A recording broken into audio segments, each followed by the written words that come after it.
Bonjour, dans cette nouvelle vidéo, je vais donner 3 points de contrôle aux utilisateurs de GSA, du logiciel GSA SER, pour augmenter leur LPM. Peut-être que vous venez d'acheter GSA SER et que vous vous rendez compte que rien ne marche au début.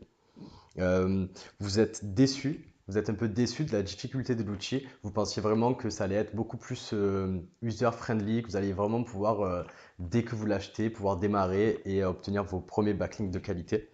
Vous avez peut-être autour de vous des gens qui peuvent vous aider à démarrer, mais ils ne sont pas forcément toujours disponibles.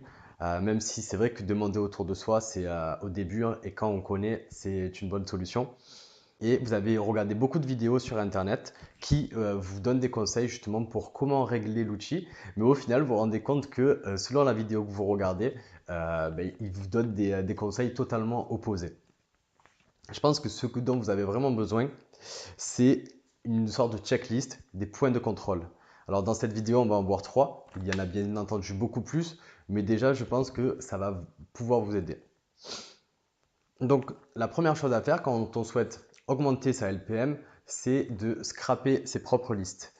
À l'intérieur de GSA, il y a un scrapper. Mais quand GSA est en mode scrap, dans la version actuelle, par exemple, quand GSA, le projet de GSA est en mode scrap, c'est-à-dire recherche de nouvelles cibles, de nouveaux sites sur lesquels poser un lien, il se met en orange. Et pendant tout le temps qu'il est en orange, il n'a pas de sites sur lesquels poster. Alors que si vous importez vos propres listes que vous avez scrappées, vous allez pouvoir désactiver toute la partie recherche de liens et vous concentrer vraiment sur du post de nouveaux liens et donc augmenter votre LPM.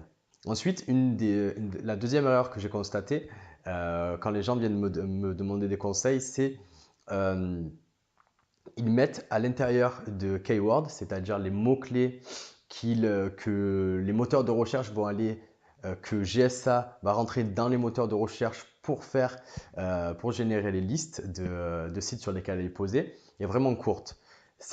Moi, ce que je vous conseille ici, c'est d'augmenter, de scraper le plus de mots-clés possible afin justement de pouvoir donner à GSA tout ce dont il a besoin pour scraper. Et ensuite, un dernier point, bon, celui-là je pense que vous le faites, mais c'est quand même important de le souligner, c'est de vérifier vos proxys. Vous savez, il y a plusieurs choses à regarder. Est-ce que vous avez mis des proxys privés pour poster, si vous avez envie, et est-ce que vous avez mis des proxys publics pour scraper?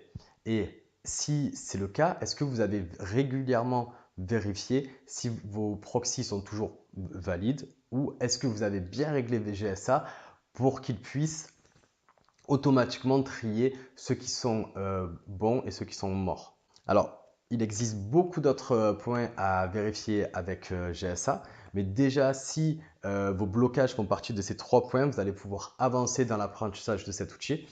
En attendant, je vous encourage à liker la vidéo si elle vous a aidé et de vous inscrire. Il y a un lien vers une mailing list où je vous enverrai des nouvelles. Donc ça peut être soit pour être prévenu des prochaines vidéos ou le jour où je ferai du contenu privé, au moins vous pourrez le recevoir en exclusivité.